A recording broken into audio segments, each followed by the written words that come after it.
avec Fréquence Plus.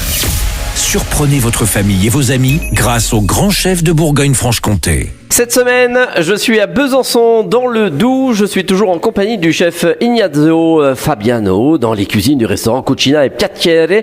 Donc, cuisine italienne tout au long de cette semaine. Bonjour, chef. Bonjour, Charlie. Alors, aujourd'hui, on va parler de la bolognaise, mais la vraie bolognaise, hein, parce qu'on ne sait pas la faire. Si, mais y a des variantes. On la fait un peu à chacun à sa sauce. Mais la vraie bolognaise traditionnelle, c'est une cuisson très très longue.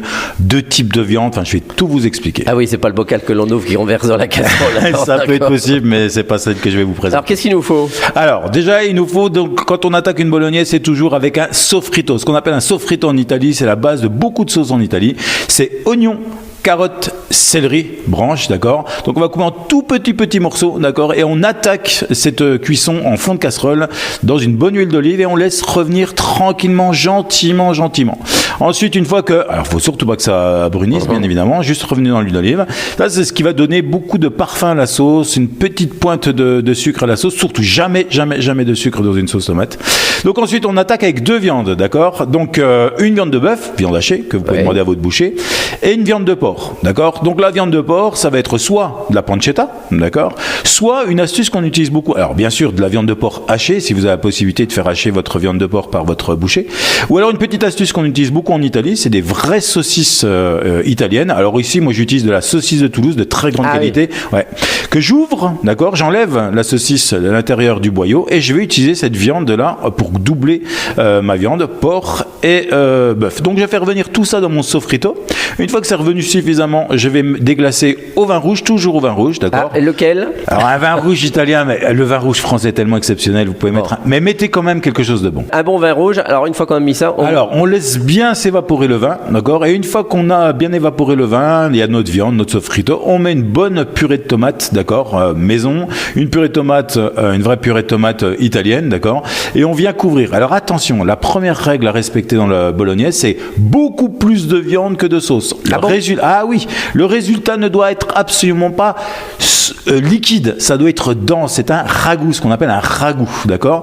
Donc peu de purée de tomates, on va laisser confire tout ça, on va laisser mijoter tout ça pendant des heures. Allez, moi quand je fais ma bolognaise, je suis parti sur 3, 4, 5 heures. Je fais un tout petit bouillon végétal à côté, juste un oignon, carotte, etc. dans une eau froide que je fais chauffer. Et ce petit bouillon végétal va me permettre de réhydrater ma sauce, si j'ai besoin de réhydrater ma sauce en cours de cuisson. Au bout des 5 heures, allez, sur la dernière demi-heure, ça c'est une astuce de ma grand-mère, elle mettait un demi-verre de lait dans la sauce, pour la rendre plus ronde. Pendant la cuisson, si vous avez une couenne de parmesan, alors on est en Franche-Comté, si vous avez une couenne de comté, un bon vieux comté, mettez-la dans la sauce, elle va mijoter avec la sauce, ça va lui donner beaucoup. Ah oui, mais là c'est plus une bolognaise, ça c'est quand même. Oui, alors on va pas utiliser de comté à chaque fois, mais si vous avez du parmesan, voilà, ça va parfumer la sauce. Quand vous avez vos 5 heures de cuisson, c'est bien de la manger le lendemain, et on fait toujours des tagliatelles fraîches avec la bolognaise. Pas de spaghetti bolognaise, ça n'existe pas. Tagliatelles fraîches, d'accord, toujours une pâte fraîche, parce que comme c'est un ragoût, ça vient juste se poser sur les pâtes. Un bon parmesan fermier dessus et c'est un délice. Ah mais j'imagine tous ces enfants qui demandent à leurs parents « Papa, maman, une petite bolo avec les spaghettis ». Alors là, ils se retournent là. Voilà, en tout cas, voilà, moi je sais pas faire. Une bolo avec les spaghettis, je sais pas faire. Bon bah merci chef, merci Ignazio Fabiano ici dans les cuisines du restaurant Cucina e Piacere.